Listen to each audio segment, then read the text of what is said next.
দেশে আর গড়া যাচ্ছে না। আপনি জানেন যে বাংলাদেশের বিরোধী দলীয় উপনেতা আমাদের এই আসনের এমপি ইসলামী ছাত্রলীগের সাবেক কেন্দ্রীয় সভাপতি ছিলেন, তিনি ইপসুর সেক্রেটারি জেনারেল ছিলেন, তিনি পেশায় একজন ডাক্তার, পরপরও ব্যবসা, রাজনীতি, নেতৃত্ব, বাংলাদেশের রাজনৈতিক যে কোনো পরিস্থিতিতে অনেক গুরুত্বপূর্ণ ভূমিকা পালন করেছেন। ইসলামী ছাত্র শিবিরের দায়িত্ব থাকাকালীন আমি তুরস্ক, মালয়েশিয়া, শ্রীলঙ্কা সহ অনেকগুলো কান্ট্রিতে সফর করেছিলাম। তো সেখানে যখনই বিদেশি কোনো সংগঠন বা বিদেশি কোনো ব্যক্তিত্ব, স্কলারদের সাথে দেখা হতো, তখন প্রায় সবাই জিজ্ঞেস করতো যে ডাক্তার সৈয়দ আব্দুল মোহাম্মদ তাহের আমাদের বন্ধু, সে কেমন আছে। আলহামদুলিল্লাহ, এটা আমাদের জন্য গর্ব যে বাংলাদেশের ভৌগোলিকভাবে একটি গুরুত্বপূর্ণ জায়গা 14 গ্রাম, এই 14 গ্রামের মাটিতেই আমাদের তাহের ভাইয়ের জন্ম এবং তিনি এখান থেকেই এমপি নির্বাচিত হয়েছেন এবং বাংলাদেশ সহ বিশ্ব ইসলামী আন্দোলনে ইসলামী তিনি নেতৃত্ব প্রদান করছেন। আমরা আজকে সকল 14 গ্রামবাসীর পক্ষ থেকে ওনাকে আন্তরিকভাবে অভিনন্দন জানাচ্ছি এবং মহান আল্লাহ তাআলার কাছে ওনার সুস্থতার জন্য নিয়ামত কামনা করছি। আল্লাহুম্মা আমিন। সম্মানিত উপস্থিতি, অন্যান্য নেতৃবৃন্দরা এখানে আছেন, গুরুত্বপূর্ণ কথা বলবেন। আমি একটি বিষয় বলতে চাই যে 2024-এর জুলাই আগস্ট, 36শে জুলাই তার পূর্ববর্তী অবস্থা এবং পরবর্তী অবস্থা, আমরা আজকে যেভাবে করে ঈদ পুনর্মিলন আয়োজন করছি, ওই সময়টাতে আমরা এভাবে করে আয়োজন করতে পারতাম না। আমাদের ভাইদের উপরে নির্যাতন, নিষ্পেষণ, স্টিম রোলার চালানো হতো, আমাদের ভাইদের ঘরবাড়িগুলো ভেঙে দেওয়া হতো, অনেক ভাইদেরকে হাত পা, তাদের চোখকে উপড়ে ফেলে পঙ্গু করে দেওয়া হয়েছিল, অনেক ভাইদেরকে শহীদ করে দেওয়া হয়েছিল। কিন্তু আল্লাহ তাআলার এক বিশেষ পরিকল্পনা অংশ হিসেবে বাংলাদেশের সকল মানুষ, বাংলাদেশের ছাত্র সমাজ, যুব সমাজ সহ সকল শ্রেণী পেশা যখন জেগে উঠলো, তখন আল্লাহ তাআলা এই ফ্যাসিবাদ মুক্ত একটি বাংলাদেশ আমাদেরকে দান করেছেন।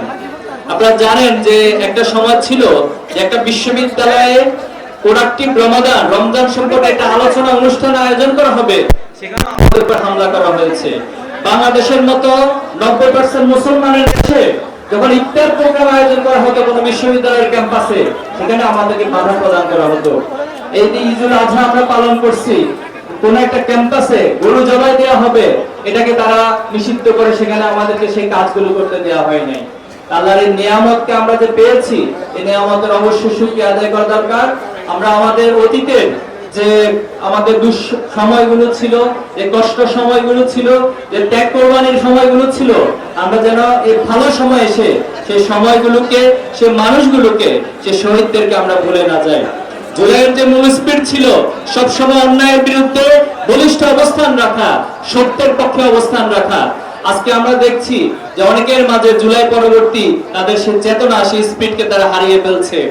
শুধুমাত্র এই সরকার ক্ষমতায় আসার পর যেভাবে আসুক, ইঞ্জিনিয়ারিং হয়ে আসুক, ভোট কারচুপি করে আসুক, অথবা কোন আন্তর্জাতিক সংস্থার কোন সংগঠনের সাপোর্ট নিয়ে আসুক, যেভাবে হোক আসুক, এসেছে।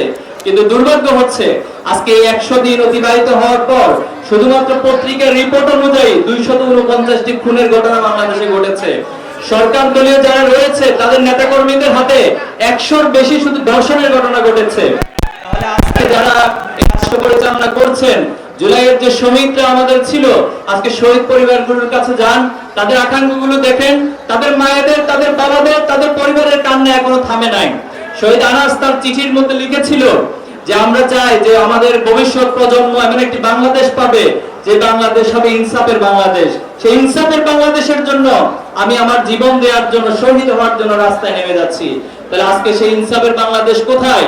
আমরা সরকারকে উদাত্ত আহ্বান জানাবো, আপনারা সকলকে সাথে নিয়ে জুলাইয়ের শক্তিকে, জুলাইয়ের স্পিরিটকে কাজে লাগিয়ে এই বাংলাদেশকে একটি সুন্দর বাংলাদেশ গড়ে তুলবেন। 14 গ্রামে ঈদের কয়েকদিন আগে থেকে এসে এই কয়েকদিনে যে অভিজ্ঞতা পেলাম, আমি তাহের ভাইকে বিশেষভাবে দৃষ্টি আকর্ষণ করব। এখানে কিশোর গ্যাং এবং মাদক নিয়ে অনেক ভাইরা আমার কাছে অভিযোগ করেছে।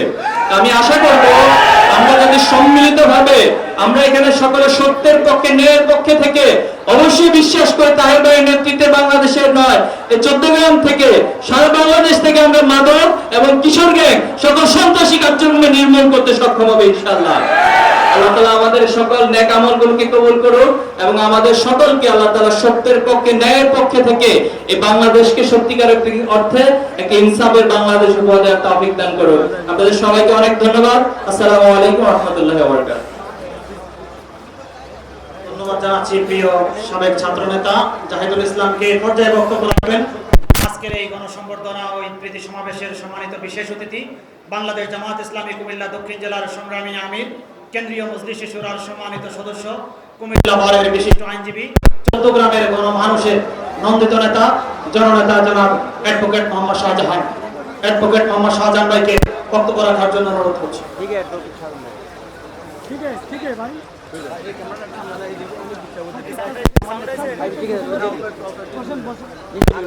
আসসালামু আলাইকুম ওয়া রাহমাতুল্লাহি ওয়া বারাকাতুহু। আজকে এই গণসংবর্ধনা এবং উদ্বোধনী অনুষ্ঠানের সম্মানিত সভাপতি, বাংলাদেশ জামায়াত ইসলামী চট্টগ্রাম জেলার সংগ্রামী আমির জননেতা মাহফুজুর রহমান, অতিথি এবং চট্টগ্রামের গণমানুষের নির্বাচিত জাতীয় সংসদ সদস্য, আজকের অনুষ্ঠানের প্রধান অতিথি